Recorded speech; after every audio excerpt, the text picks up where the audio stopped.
Hello, everybody. What up? What up? My name is Tim Daniel. His name is Ben Brown. And welcome to this week's rendition of Late Night Reds, part of the Riverfront and Blue Wire Media Podcast Network. We're getting there. We're getting there. Off to a We're all slow right. start. We're all right. We're good. We're good. Of course, this is brought to you by our wonderful friends at patreon.com/Riverfront Cincy and SeatGeek, where if you haven't used it before, I don't know, you want to go watch the Bengals play the Commanders next week on Monday Night Football and you haven't used SeatGeek before, use that $20. Get that money off there. So we're excited to do this show. Kind of looking at a little bit of discussion. It's gonna be a little different today because let's be honest, we're running out of things to talk about for the Reds with 12 games left in the year. Yeah, something One like last homestand. So we're going to touch on the Reds. Don't be wrong. But for those of you who normally come for Reds talk and just want to do Reds talk, we're going to do that the first half hour. But what just happened at Arrowhead, we can't ignore that as a Cincinnati sports show. So we're going to spend the last half hour talking the Bengals. If you want to hang out, awesome. We'd love to have you. If you don't, we get it. We totally get it. I just have to pick Ben's brain as a football coach with what just happened on that field, and kind of get his thoughts there. But we're going to do what we do, and I'm excited. So, Ben, let's start with the series for the Redlegs in the Twin Cities. Yeah. Lots of runs scored. Absolutely. Yeah, so Friday, 8-4 win. Ellie De La Cruz, first career grand slam, and John Sadak doing the John Sadak thing as perfect as possible. Literally goes, and Ellie De La Cruz has never had a grand slam before in his career. Boom. Just yeah. John Sadak. Look. Now. All right. I'm gonna say this, not just because he's my boy. He's been on our show many of times. He is so good to me. I don't think people understand how good we have it with him. This season has been a nightmare. We know. My guy brings it every game. He feels what we feel. He's into it. Like he's told me flat out that he does not root for any other team but the Reds. And I understand it's his employer. But as soon as the Reds gave him that job, he was all in. He went and learned about the franchise history. So he feels what we feel for sure. So he set up an incredible moment there for Ellie's first career grand slam. Saturday, an 11-1 win. Terry Lee, 4 for 4, hit a bomb ski. We're going to talk about him here in a second because I really want to kind of discuss his run he's been on of late. Yeah. And then today they lose 9-2. I thought Red Ladder was pretty good today. And then, when he's pulled, things kind of fell apart. Yep. He gave up 3 runs, Ben, and it brought his ERA up to 1.74. So he's been incredible. He's been incredible. He's been fine. But this is a really good feeling going into 25, kind of piggybacking off our discussion last week where you're seeing glimpses of what can be. I'm not going to focus on the irritation of the offseason of the past because we all know. But I do think if they were smart, you're realizing they've got the guys that they could do something special. And some of these guys that are really kind of having this late end of the year run are really carrying some momentum to end the season, hopefully to bring in a spring training in February of 25 and move forward for next year. So I thought even though today was not great, I thought that it was a good series for the team. I thought that getting those big wins against a playoff team. I mean, the Twins are in the wild card race for sure in the AL Central. The Guardians are just awesome. The Guardians just score runs, man. They just don't care. Like at will, score them at will. Yeah, and so and the Royals obviously are really good, and they're ahead of them as well. But I thought the way they played against a good team was awesome, and I was very, very pleased, especially now that we're leading to the last homestand of the season.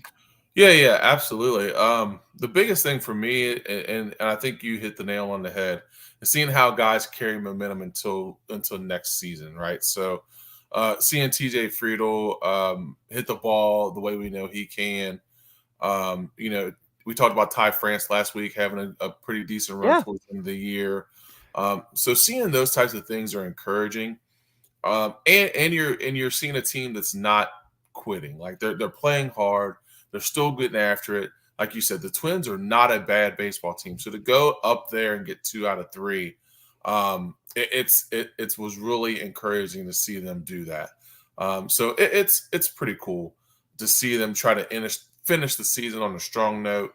going into next year. Like there's been so much bad things and negativity that have happened throughout the year, that to see them kind of finish strong would be really nice. I completely agree. And I just want to make sure we say shout outs to the chat. What up, everybody? Seth's in Hey, the what's going chat. on? Josh, Yep. Sydney, how you doing? I saw Josh had a little Pacers comment in there. Just sucking up to Ben, of course. And Let's get it. yeah. So, oh yeah, and Josh is right. They've played good teams well all year. I think that's what makes it more frustrating that they're not in a postseason situation, because I don't really believe in the words of you play to your competition. But if that was a real thing, the Reds would be that. Yeah, Sydney's saying go Fever. I'm in, man. I'm all in. Dude. I'm a fan. I know you went to the game on, was it Friday? Wednesday. Mm-hmm. Yeah, dude. I'm in on the Fever for sure. I'm a believer. They that is just a cool brand of basketball they play. Yeah. It's really like, it's almost Showtime-esque. I mean, because it's everything is run and gun. Everything's off pick. No defense action, whatsoever. No defense. I mean, they just try to outscore people. So I mean, it's fun to watch. And it's really cool to see their maturation kind of grow. Yeah, man. Around, the 2 stars they have, which are Wheeler and Clark. Oh, and Aaliyah Boston too, who's she's a dog. So, yeah. So I mean, I think Becky Hammond said it best. Like, they have a legit 3-head monster, and they're honestly 1 or 2 pieces away from being really, really good. To put in context, the Fever right now are number 1 in the WNBA in pace, offensive pace, and number 11 in defense. Right? They are full on, just like, yeah.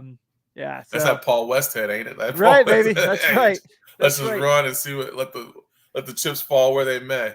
That's right, man. Shout out Kelsey Mitchell putting it on for the city. Had a 30 ball today. So yeah, you guys didn't come for Fever talk, but I'm excited. I've hopped on the bandwagon. My family has clothes. We're a Fever family now. So I got Iris a Caitlin Clark shirt.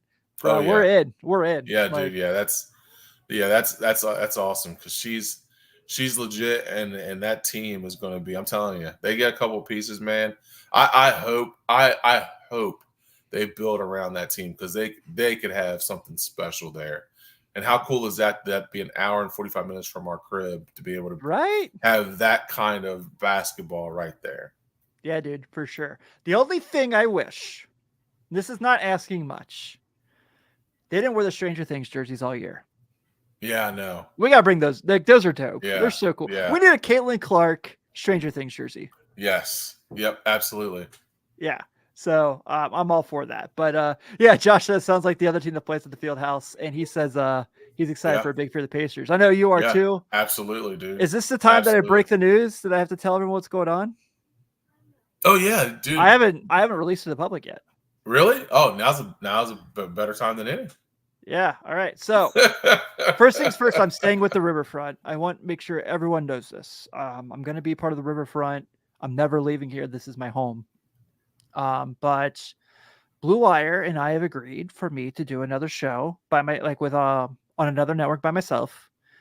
My wonderful bosses, Chad and Nate Dotson, have thumbs up. They said that they're happy with me doing this. Josh, I'm really sorry. I'm going to be covering the Cavs this year. So I'm going to be doing a post-game show for Blue Wire called The Block, The Shot, The Stop. So after every Cavs game, we're going to go live.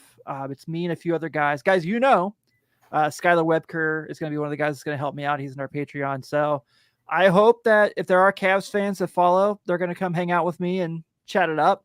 I'm really excited for this project. I hope it goes well.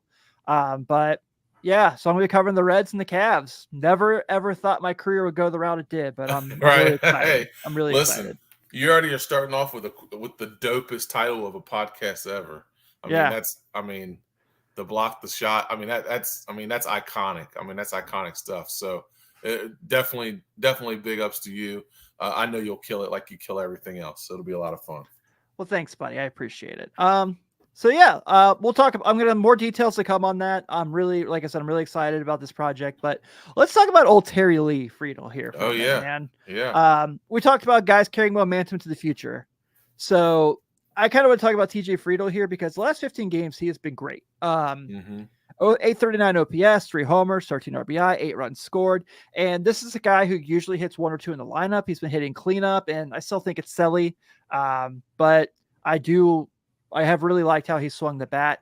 I would like to see him get that on base up just a little bit more. Yeah. I'm not disappointed in it, but I know he's capable of doing better, obviously. But I feel like this has been really nice for him because he needed this run. He really needed this after everything he's gone through this year with being on and off the IL and really slumping for a lot, not really finding his rhythm. Thank you, Josh. I really appreciate that. So I'm really feeling good about Friedel going into next year. I don't know if I think he should be the everyday center fielder next year. I was going to say that was going to be my question for you is that do you have the feeling that he is an everyday center field guy? So big picture, yeah. Right. Big picture, yes, right? He can hit both sides of the plate, and he's a really good outfielder. Yeah. Body-wise, with the injuries he's kind of been taking, that's worrisome. I know everyone always points to his age, and that's fair. That's definitely fair. Those are the parts that really concern me. But do I think he could potentially be the best fourth outfielder in baseball? Yes, absolutely, yes. Do I think he could be like a way better version of Chris Heisey? And I love Chris Heisey. I'm not dogging Chris Heisey.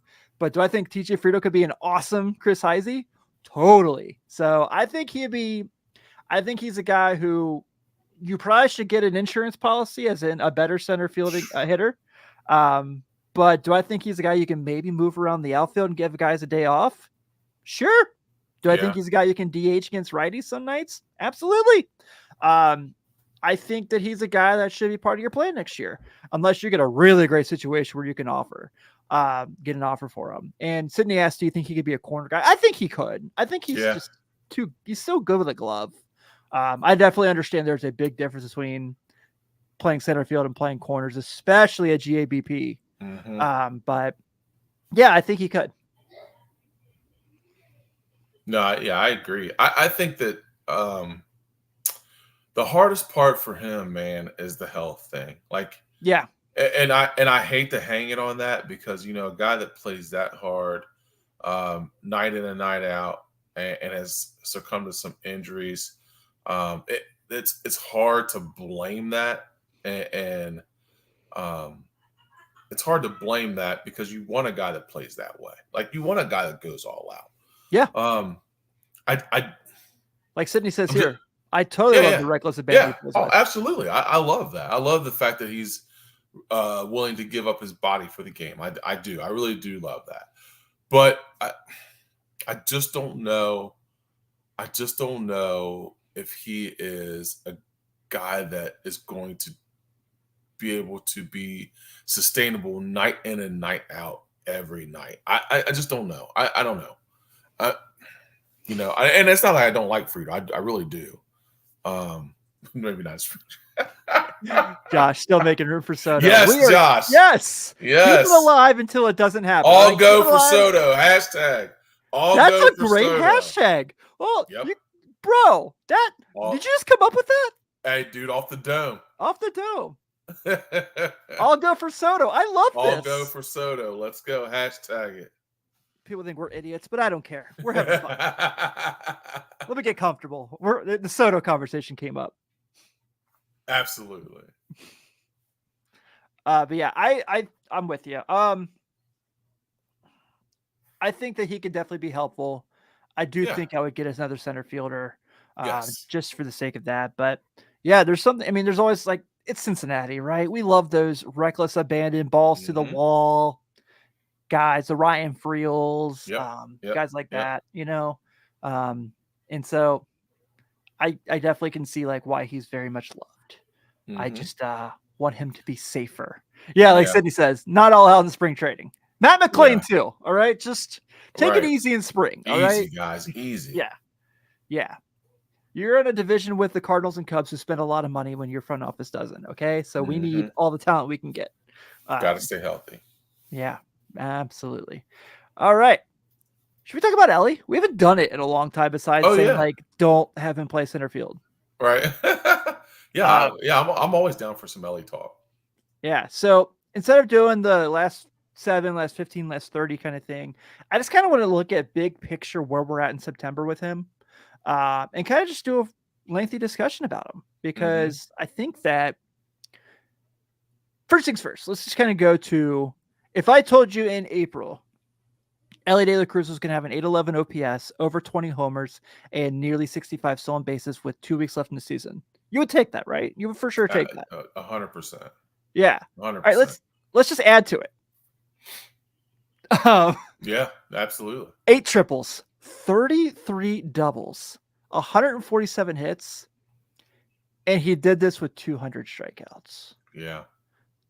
Yeah. I feel like for Ellie De La Cruz, I just think that strikeouts are always going to be a thing for him. Maybe not at this point. I do think he's going to get better as he matures, especially the fact that he's become much better as a right-handed hitter through the season. But I do think he's always going to be a high strikeout guy. I just like Mike Trout's a high strikeout guy. People, no one's ever complained about Mike Trout when he's playing baseball. That's a big win. It's not often anymore. I just think that that's going to be who Ellie is. But if we're getting 200 strikeouts, setting the franchise record for strikeouts in a season, and an 811 OPS, and probably going to end the year with 75 stolen bases, if he doesn't have that 2-week slump in May, maybe a 30 home run season, we're going to take that. We're absolutely going to take that every day of the week. Oh, 1,000%. Here's the thing about the strikeouts. And to me, strikeouts are subjective, right?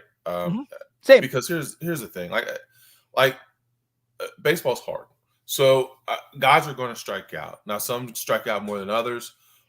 Here's 2 things that are going to help LA De La Cruz. Number 1, getting Matt McLain back in the lineup. Yes. Getting Matt McLain and somebody else around him in the lineup is going to help Ellie not strike out as much. You got to have people around you so that people can't just throw you junk all the time, and you're trying to make contact on junk a lot. So having guys in the lineup that'll be around you to be able to support you and protect you is huge. The second thing that's going to help Ellie De La Cruz is that at some point he's going to start getting what's the superstar strike zone. So we've seen on several occasions where Ellie has gotten really high strikes, really high you could probably take 55 strikeouts off that list because of terrible calls. Yeah. So I mean, he has gotten so many bad strikeouts that it makes you chase balls that you wouldn't normally chase. So when he starts getting that superstar strike zone, the one that later in his career Joey Votto started to get, because people respected that Joey Votto knows the zone. And they're going to start giving him those not strikes to where he can start getting better pitches. So it's only going to get better for him as the years go, and you put more people around him, and you get a guy like Matt McLain back, and you put another bat around him. That's going to get better, and his strike zone is going to improve because people are going to say, well, he doesn't really chase bad pitches. Yeah. So we're going to do not make those pitches strikes. And you can't tell me, umpires are subjective. Umpiring is a subjective thing. So for sure. So when you're in that and you're in that zone and you're Ellie, and they know that you, not really a wild strike zone, but they give you strikes that probably wouldn't give normal people, that is going to lessen and lessen the more he's in the league. So I think those are going to be 2 things that are going to help that. The other thing about Ellie is that I think I've said this before. He's just scratching the surface, dude. Like this is all learning. Isn't that insane? Yeah, this is all learning for him. Like he is just now learning so many different things, and English. He's going to have like English is one, but he's going to have another off season where he's going to play down south. He's going to have another off season where he's going to be around Juan Soto and all these different guys that are going to teach him different things. He is just now starting to scratch the surface. He's got the athletic ability and the talent, but once you put all those different things around him, it's only going to get better. Japanese. Yeah, I forgot about that. He said he's learning Japanese so he could talk to Ohtani. I love it. It's so awesome. Oh, I love it so much. Dude, everything you're saying is on point and exactly how I feel about Ellie De La Cruz right now. Mhm. I've said this year. The errors don't bother me because No. he's going to get better with that, and he's Mhm. still been a plus defender with the errors, just because he's such an amazing athlete and his ability to Yes. cover ground and getting the gaps and stuff is just Yeah. unreal. His range is insane. I think that's going to be a part of being insane. Cindy talks about the ABS challenge system, which I've talked about this a couple times when I covered that bats game for us a couple years ago. It was my favorite thing I've ever seen in baseball. Yeah. Explain that to me a little bit. Like, how did the challenge? Like, how did that? Could the batters just challenge strikes? Yep. Oh wow. Yeah. So yeah, like literally there was an at bat where a guy had a strike and it was like pretty high and you could tell. And he like looked at the umpire and was like, "Hey, it's like 15 seconds." So like, yeah, you're right. Really? Yeah, it's awesome. So I don't think it's going to hurt this pace of play movement that MLB is trying to do. Yeah. Yeah. It's going to be really, it's going to be, I think it's going to be awesome. So But how many challenges do you get? that I don't know. Sydney might know that better than I do I've been since she challenging mentioned everything. it. I sound striked. Yeah. I'm sure you probably get like one in at bat, but Probably. I would assume you get one challenge. Would be my yeah. guess. So Josh says here, I agree with Ben. All these missed calls affect the at bat. He very possibly would have gotten better pitches to hit. Instead, he's thinking, "Shit, I better swing at this ball Yeah. before he calls it a strike." And that's the script. Yeah. Yep. So Sydney's That's right. One at 1,000% true. Sydney says it. One in at bat. One at Okay. bat. Thank you for Gotcha. clarifying, Sydney. I appreciate that. I know I got to get better with my minor league knowledge. That's my goal for the offseason, is to get better with my minor league knowledge. Not. Yeah. Mm-mm. But I'm the Matt McClain thing for sure. You get a couple outfielders that can hit and consistently you put them in there. Great. Then I feel really good about where this team will be. I just think that it's got to be a year where they have to spend. They have to. Even if it's these, let's be honest. Nick Martinez is probably not coming back next year. And I hate to say that because he's going to have a really nice market. Right. And you gave him a player option. Absolutely. I said this when I was on the riverfront the other night with Nate. I would go ahead if I were, if I was Nick Kroll and crew and go ahead and say, "Hey man, if you sign, we'll give you $4 more million a year. We'll give you 16 instead of 12. For that because of your option." Because I think he has been tremendous for this team. He has been terrific. We talked about this over and over again. And I understand that the depth of the team is the best place is probably at starting pitching in the organization. But that's got to be something where he's got to be someone who his veteran leadership, what he's done, he's been through, he pitched in Korea. He pitched, he's pitched everywhere. So that's a guy that people can really lean on. I mean, they talk about how much they love Frankie Montas. Frankie Montas isn't good. Nick Martinez is good, so I can only imagine, having him around could only be beneficial. So I hope they can figure out how to keep him because he is a breath of fresh air. Sydney says his optionality is worth it. 1,000% agree. 1,000% agree. I wish it was a mutual option, but I will live with the fact it's a player option. And I would just be like, here, please stay. You did so much for our team. Speaking of, we kind of had this conversation the other night. If you had to guesstimate right now, just thinking ahead, with the depth they have, what does the rotation look like in 25? So Hunter, obviously number one. Yeah.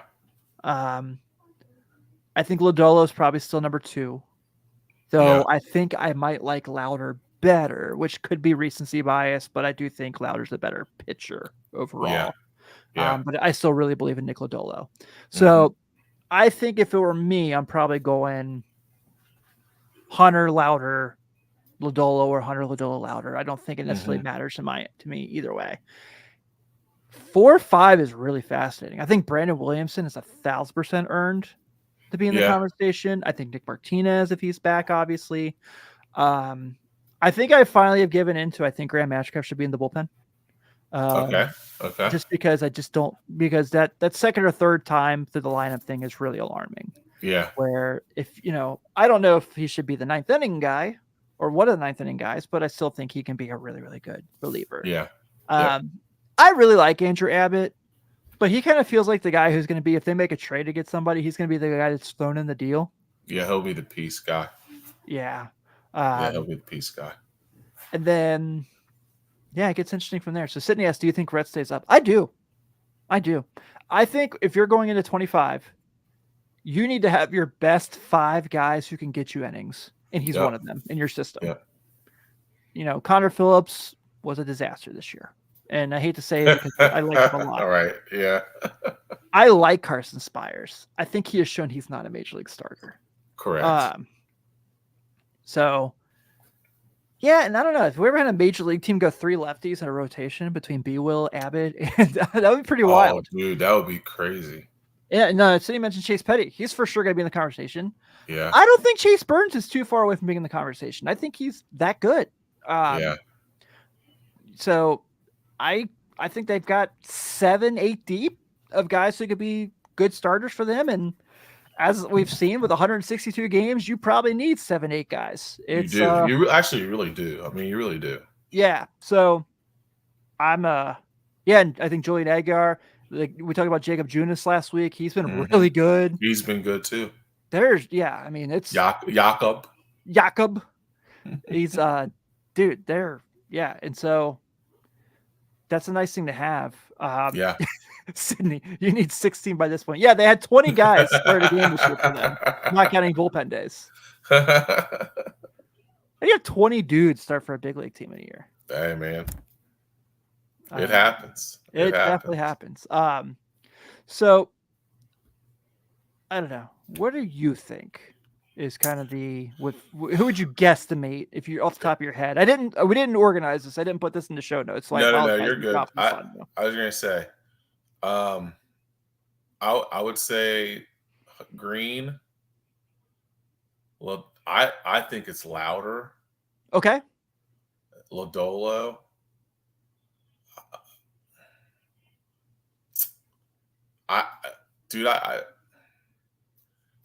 I think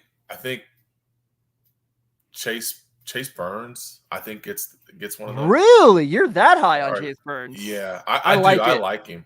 Here's the thing. What are you waiting on? Like, you know what I mean? Like yeah. Like at that now point, you're doing the service time game. Yeah. Like you're playing the game. Like why play the game? Chase, I think Chase Petty could be one of those dudes. Yeah, I think they've got a bunch of different options. You just don't know honestly just don't know what they're going to do. And they could trade for another starting pitcher. You just don't know. I mean, yeah, I think I'm open to them bringing another starting pitcher in with all those guys we just named. So yeah, I mean, I'd be okay with that. I agree. Yeah, man. Hopefully, like Hunter Green starts at Bristol next year. That would be awesome. Oh, dude, yeah. Hey, if we do Bristol, how nice of binoculars are we going to need to be able to see the game? Pretty nice. I mean, you're going to need some pretty nice ones. You know, seeing big cars run around is a lot different than watching people run bases. True. You know, so it'll be interesting to see how they do that. I'm genuinely curious. Yeah, I am too. I really am. Because the venue is kind of crazy. Yeah, I heard. Like, I think was it Tennessee, Virginia Tech played a football game there a few years ago. They did. Yeah. I bet it looks cool. Yeah. I mean, it's a cool venue. I mean, it's just I just don't know how they're going to. I'm interested to see how they'll do a baseball game there. Yeah. But then again, they did a football game there and it was all right. So, I mean, people way smarter than me will figure it out. Nothing overbeat that year college basketball started and Michigan State and North Carolina played on that Navy ship. And it was like on the top deck. Yeah, the carrier. Yeah. Yeah. That was insane. Yeah. No way you could get injured there when, you're on a water. I don't know. I don't know who thought of that idea. But God bless them. I mean, I don't know. Yeah. So Ben, we are officially in the final homestand of the season. Mm-hmm. The Reds will play starting on Tuesday through Thursday. They will play the Braves, and then Friday through Sunday they will be playing the Pittsburgh Pirates. And I didn't get the pitching number. I didn't get a chance to check the pitching matchups to see what was going to happen there. So that's why it's not my typical breakdown there. So I apologize. But at this point, last homestand of the season, What do you want to see? I mean, there's nothing that really matters at this point. It's just kind of is what it is. And so, like, what is a positive final homestand of the year? Is it sweeping one of those series? Is it no more guys get injured? Is it being just staying Yeah. What is it? Yeah. Everybody stays healthy. Mm-hmm. Uh, winning 4 of 6, 3 of 6 is okay. Mm-hmm. Would love to see Louder have another great start. Okay. So he'll start Friday or Saturday, I think it's Friday. But a good start from him. And the biggest thing is, honestly, you said it. The biggest thing is staying healthy. Yeah. I don't want to see any major injuries. I don't want to see anybody get hurt, take a ball off the shin. You know what I mean? I just don't want to see that. I want people to stay healthy because at this point right now, it's just getting through the season. So Yeah. I don't want to see anybody get injured. I'll be down there Tuesday. I'm doing Strawberry Ice's show from Moorline, so I might just go ahead and grab a ticket to go to the Tuesday game. Yeah, just one last time for the season ends. Absolutely. Yeah, maybe I should go SunDey since the Bengals are on Monday night next week. Oh, last home game of the season. Maybe. Yeah, probably not. Yeah, probably not. I'll forget the one time. All right, story time with Tim here. Sorry, guys, but a couple years ago, I had a friend in the organization who gave me their tickets for the last game of the year. It was like one of those Wednesday afternoon last games. No one's at the ballpark. And I went to go get a beer at the Bow Tie. And I was like, can I get a Kona? And Kona was out. Like literally had the tap was screwed off of the thing. I was like, okay, I'll do a mango, a wild mango. Also screwed off. I was like, what do you have? Like, because I'm not a Bud Light, Miller Lite kind of guy. Budweiser. Right. Yeah. Yeah. I'm not a Bud Light, Miller Lite kind of guy. Those aren't my thing. Like, I understand there's a market for that. I am not that audience. I am a craft beer through and through guy when I do drink beer, which is few and far between, as we know. I'm a bourbon guy.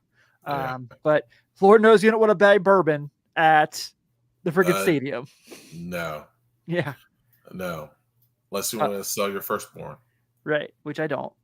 No. She's pretty wonderful. Not at all. Yep. I love both my kids. Same.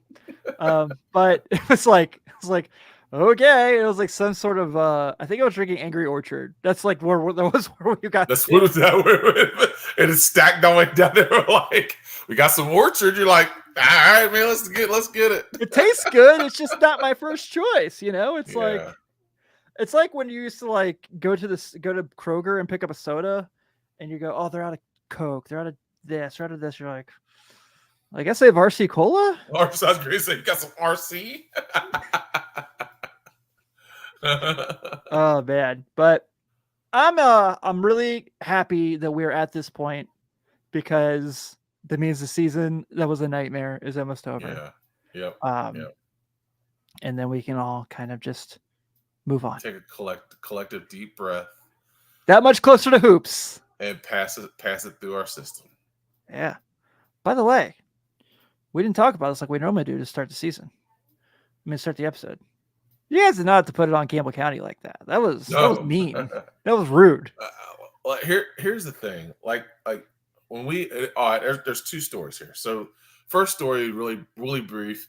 They had played on film. They had played both teams pretty well, and it just given up stuff at the end, like fumbles or did something silly. So going into the game, for having an RC Cola still. Shout out to Heritage for having RC Cola still. That's true. And Tab. Hey, listen, Tab.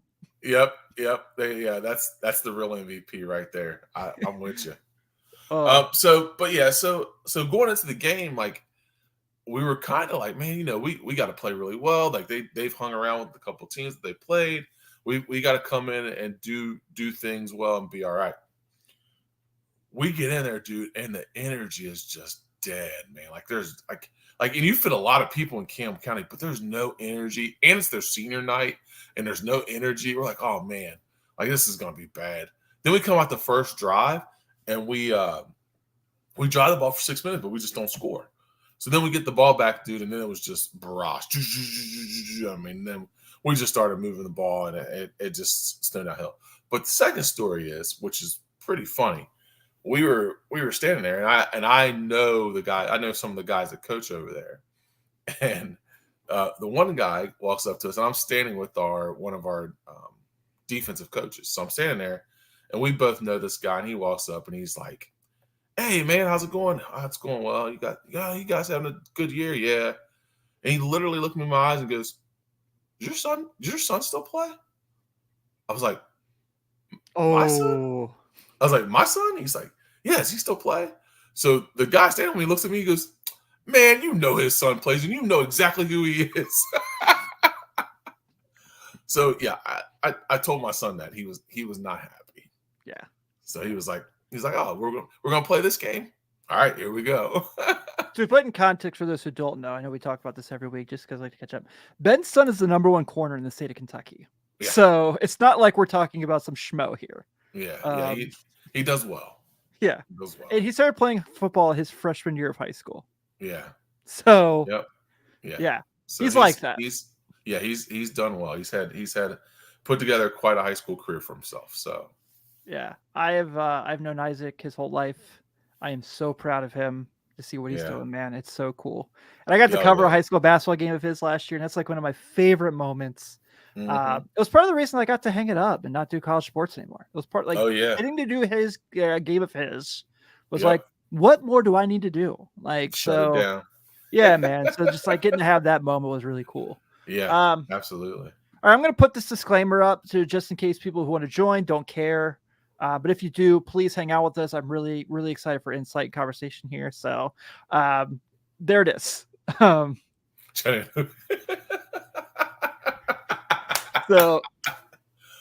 we obviously get it. Not a lot of our audience comes here to talk about the Bengals, but I thought we would be naive to have a game that just ended an hour and a half ago and we go live and not mention it or discuss it. Yeah, so absolutely. Cindy says, "Hey Ben, remember all of us when he makes it." Y'all, absolutely, Sid. We'll all be going to games, tailgating. It'll be a blast. Yeah, for sure. All right, so they lose today, right? 26-25 against the Chiefs. They didn't lose. They blew it. And I just kind of want to go through and kind of just talk about a couple things here, and kind of get your thoughts because I think this is really important. So first thing I'm going to say here is I think we really need to stop this whole the refs conversation. I thought they were not very good today. I completely agree. The refs kind of let things go, but I thought they were pretty fair on both sides. I know there's now the video coming out for the 4th and 16 play that a Bengals D lineman was being held and there should have been offsetting penalties, but that's going to happen. Where I'm frustrated is not necessarily the officiating sort of things. It's that we can't do this. Like this is the Zach Taylor way of, dig yourself a hole and dig yourself out of it. And I at some point, costing your home field advantage in the playoffs has to be something that really affects you. And that's frustrating. But the 4th and 16 penalty at the end, like that was a pass interference. The kid made a dumb play. He's going to learn from that, and he's going to know, and he's going to get better. I'm completely okay with that. I'm completely okay they called that. They had to. I mean, I understand it's 4th and 16. I understand that you should be off the field and you won that game in that play. It's not like when Logan Wilson got called for pass interference in the Super Bowl. That was a terrible call that cost the Bengals a shot. Yeah. But they also had a chance to go down and score and win the game, and they didn't. So I digress. But the Jamar Chase tantrum, that's frustrating because I'm all for him pleading his case. I don't want people to think I thought he was completely in the wrong. I thought it was a face mask as well. But at some point when your quarterback runs over you and says like, "Dude, stop," you got to stop. Like, I understand you're pissed off. I understand you did not get the contract you want, but you haven't been good this year so far through 2 games. You have 6 catches. You're supposed to be the guy, right? Like, you don't have T. Higgins next to you. So this is your chance to kind of show them like why you should be getting the money because T. Higgins has been hurt. So I kind of want to talk about that. And then, Sydney mentioned it there. The missed extra point, like you lose by 1, you miss an extra point. And part of that is law of averages, right? Evan McPherson at some point was going to miss a kick in Arrowhead. It was just, Yeah. You know this as well as any of us. This Yep. happens. Yep. It happens. But curious your thoughts on this as a football coach, someone who's been in football their whole life, Mm-hmm. someone who knows this much better than I do. I'm going into your realm here. Yeah. Yeah. Schematically, did you have any issues with anything they did today on either side of the ball? No, not really. I thought that they had a good game plan on both sides. I didn't see an issue. The biggest issue that I see with them is that it doesn't feel like I felt like in other years, and this is coming from me. I am not a per se Right. Bengals fan. This is why I'm asking you I'm because gonna say yeah, the thing I've noticed the most is I feel like they're not connected. Like you watch them play, like 2 years ago or even last year, Jamar Chase doesn't act like that. yeah, Like that's not something he would do. Um, and as much as people say all that stuff doesn't affect the locker room, it does. yeah, T. Higgins not being on the field affects the game. Jamar Chase not getting a contract affects it. And I'll give credit to Zach Taylor on this. He's trying to be the company guy and give Jamar Chase his space and do all this, that, and the third. And I get that. But all that stuff, all those guys have egos, dude. They all have egos. yeah. So when those things happen, like that's when you see tantrums like that are uncharacteristic for him.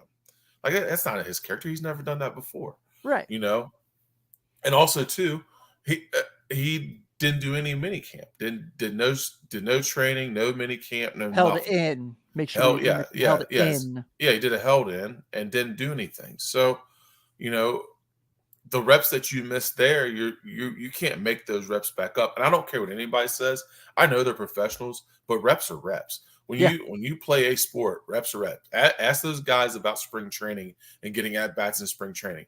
It's not about the at bats; it's the reps, man. It's seeing pitches.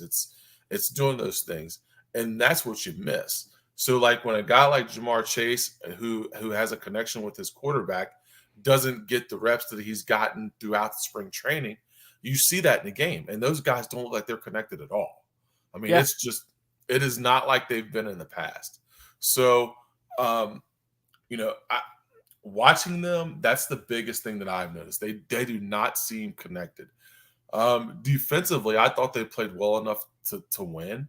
Mm-hmm. A few things here and there. I mean, but the Chiefs are one of the best teams in football. I mean, you're going to give up plays. Things are going to happen. It's just inevitable. Patrick Mahomes is a 2-time MVP for a reason. Like those things are going to happen. But they definitely played well enough to win, and they took advantage of where Kansas City is bad, which is the offensive line. I mean, Trey Hendrickson had a field day. Yeah, he lived in the backfield. Yeah, dude, he made that kid regret he got drafted. I mean, so he really did. So that dude is a stud. So it's like, there were things there that they did things well enough to win.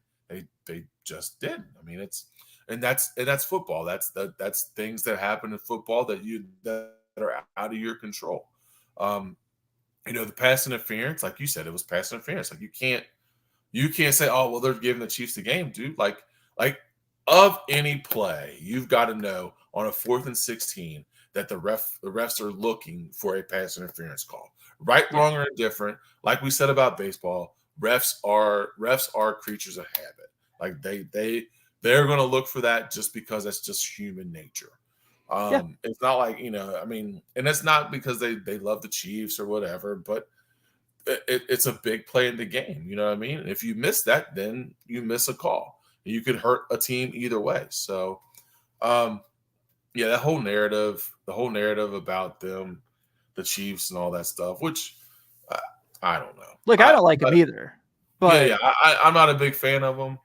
But they are good at what they do. I mean, I got to give Andy Reid props. I mean, they win football games. He does a great job of putting guys in great positions to win. And the Bengals are right there, dude. It's not like the Bengals are a bad football team. Right. The Bengals are a really good football team. They just got to find their connectivity. Like they got to put which sucks is that you got to try to put all that stuff behind you with Jamar Chase and the contract, but it's really hard to do knowing that's looming over. I mean, that's the elephant in the room, right? I mean, and I don't follow the Bengals nearly as much as you all do, as much as you do. But I'm like, that's the elephant in the room. Like, everybody knows when he goes out on the field, like he's going out disgruntled, and that's not a good thing. It's not good for anybody.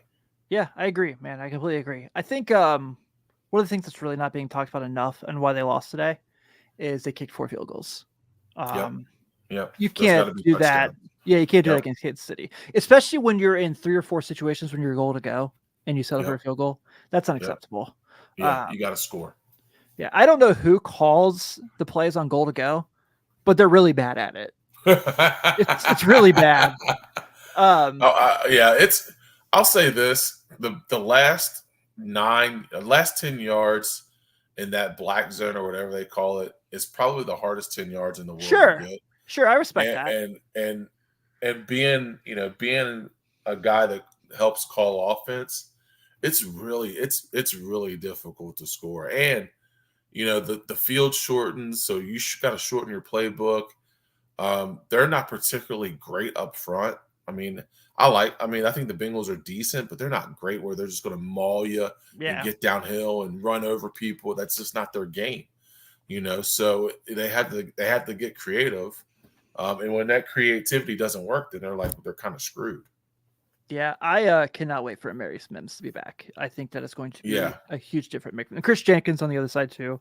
I know you don't like Michigan, but he is really good. No, but he's a really good football player. Yeah, despite his Michigan roots. Yeah, and there's the Burrow fumble. Yeah, that guy just made a really good play. I mean, that happens. Yep. Sometimes you just got to tip your cap. Mahomes hits Rice on that deep ball.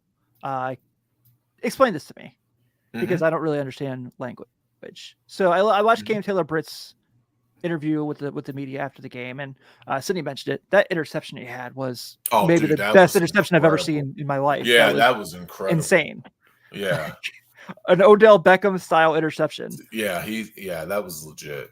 But he said that the interception was the same play as the touchdown he got beat on earlier. He said it was a 9 ball. Is a 9 ball just mean a deep throw? It's a go. Yep, it's a go. Okay. So if routes are done in trees, so it's a route tree. So the 9 is your deepest route, and then you got like your 1, your 3, your 5 are all out. So 1's a speed out, 3's a 6 and out. 5 is a 10 and out. And then your evens are like your drag, your dig, your and your post. And then your 8 is your flag. Gotcha. So it all goes out. So when he says he's running a 9, it just means he's running a go. Okay, because he said it was a 9 ball he got beat on. They ran a 9 ball again. That's when he got the pick. So he said he just had better technique that time, which that's pretty awesome that he's like, oh, I messed up here. When they run it again, I'll be ready. And that's awesome. That's really impressive. Yeah, the one thing about corners, man, dude, you want to talk about you got to have a short memory. For sure. Corner probably is the only place on the field, dude, where you just feel all alone. Either you make the play or you're the GOAT, and it sucks. We used to tell our corners all the time, dude, either you're going to be the man or somebody's going to be looking at you like, oh man, this guy's a goofball. So it's you just got to have a short memory and go out and forget that last play and go make the next one. Which Cam Taylor-Britt is really good at doing that. He really is, man. I think and I think Dax Hill's been really good so far too. Yep. Throughout the season. Having Von Bell back, you can definitely tell the difference, because even that Patriots game, I thought the defense looked good. I think they just kind of maybe gave a play or two. And it's really hard. And here's the thing about that, and in both games, it was the instance of the defense played well enough to win both of those games. But if you give teams I won't say it for New England, because I don't think New England's offense is great. But a team like Kansas City, when you give them drive after drive after drive after drive, eventually they're good enough. They're going to put things together, and especially if you're getting field goals and not touchdowns. So if the Bengals score touchdowns on 2 or 4 of those, that game's a blowout. Yeah, we're having a totally different conversation right now. Yeah, a game's a blowout.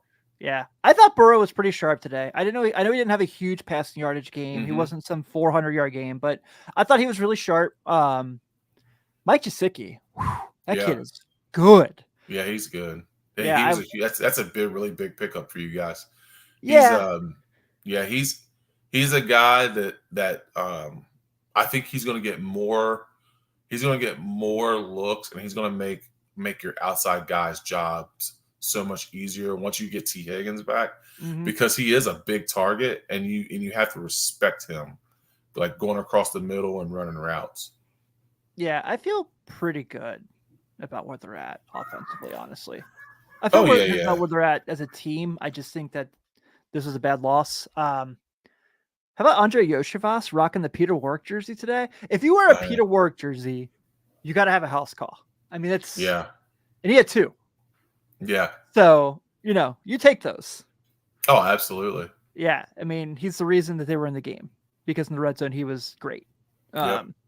Yeah, and I'm a big fan of his. I think he's a really good fill-in for Tyler Boyd. And realistically, 0-2 sucks. It's the same story we've had for the past couple of years.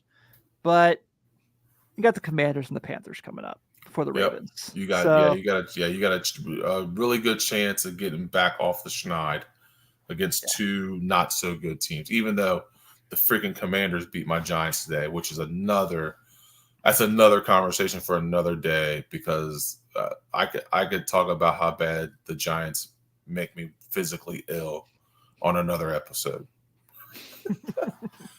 I believe it. Yeah. So, yeah, we'll go in real quick. So Monday night next week in the jungle, the Commanders. You got to feel really good about that game. Obviously, you're the Bengals. The Commanders aren't very good. I love Jaden Daniels. Yeah. I'm gonna be really sad when Washington ruins him, like to do all their quarterbacks. Yeah. So find a way to not do that, please, because he's very good. But they will. Or trade him away. Jeez, Pete, give the guy a chance. Trade him away for like you ruin him. Yeah. But I do like him a lot. The Bengals are a better team. They should take care of it. They don't lose in primetime in their home stadium anyway. Yeah. So make sure you keep that going here. I know Daniels is probably going to get his first career touchdown pass in that game, and that's fine. Yeah. You're a better team. Just go out there and do your thing. You're a better team than the Patriots, but Patriots give the Seahawks a hell of a game today too. Oh yeah, absolutely. And then you go to Carolina. I'll tell you this. And I'll tell you this.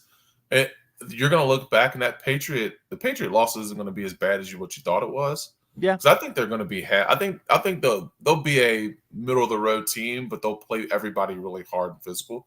Because I think that's the characteristic of their head coach. I mean, Gerard Mayo was a really tough physical dude. I think he kind of embodies that with New England. So they're going to be in some tough physical games all year. Yeah, I'm curious. I would bet the Bengals will be a touchdown favorite next week. Oh yeah, I just think they're better. And then I think they're better. I hate that Bryce Young is going through hell and back. I don't know if there's hope for him, but part of me just feels like it's because he got drafted to such an awful team. But man, yeah, I don't think people realize how bad the Panthers are. Like, does Andy Dalton start in that game? Possibly. Yeah. Possibly. He's 2-1 against the Bengals since he left. So yeah. Possibly. It's a good possibility, because I mean, and I don't think people realize how bad the Panthers are. Like, they're pretty rough. They're really bad. Look, Tommy Tremble is one of their tight ends, and I love Tommy Tremble. He's a Notre Dame guy through and through, but probably should not be your number one passing option. No. And not at all. I don't think they have a pick this year. I think that no. I think does Chicago still have their pick? I know they had this year's. That's how the Bears got Caleb Williams. I'd have to look, but gosh, geez, that would be awful. Yeah, somebody's got to step in and do something about that. They got to fix that. Yeah, for sure. And just because everyone was freaking out last week about the fact that Joe Mixon's not on the Bengals anymore, he's not having a very good game tonight for Houston. So we can. Yeah. Zach Moss is fine. I know he didn't have a great day today. But I think Zach Moss is pretty good. Right. He runs Thanks, hard. Sid. No, they have their own first. Okay, they have it this year. Right. Good to know. Sid always coming in the clutch. Yeah, this is why she's like our Schwab. She's like our own Schwab. Yeah, she's our SID. She's awesome. Yeah, you remember Stump the Schwab? That was such a great. Oh yeah, show. It was dude, classic. Yeah, classic show. Cities are that's what she's that's why I'm so glad she's here on Sunday nights, just to kind of fact check us. Yeah. Because when you do a podcast, you have a lot of thinking to do, and sometimes you forget things. Yeah. All right. Well, I think we can go ahead and bring this bad boy home. For those who don't care, we won't make a Bengals conversation a regular thing. It's just They play at 4:00 and we go, and they end at 7:30 and we yeah. go live at 9. Yep. We got to touch on it. So and it was the game of the week. I mean, that game was bad news for the Bengals that they lost, but it was a really good football game. Like it was, one more thing, heated rivalry. One more thing on the missed extra point. You go for 2 there. Go up a touchdown against Patrick Mahomes with 5 minutes left in the third quarter. Don't kick an extra point. So that's it. No, I'm that's with you. Yeah, that's all. I'm with all right, you. man. Well, I think we can go ahead and end up this week's edition of Late Night Reds since we have 2 weeks left of baseball to go. Thank you all as always for hanging out with us. For those who did stick through the Who Day conversation, it's definitely appreciated. If you didn't, we'll be back to our regular programming next week. Be sure to check out everything going on with us here at the Riverfront. We are really, really excited about what's going on here. More details to follow about things coming up, but we love you all, and we're definitely appreciative. So on behalf of Ben Brown, this is Tim Daniel. Have a great night, and we will see you all next week.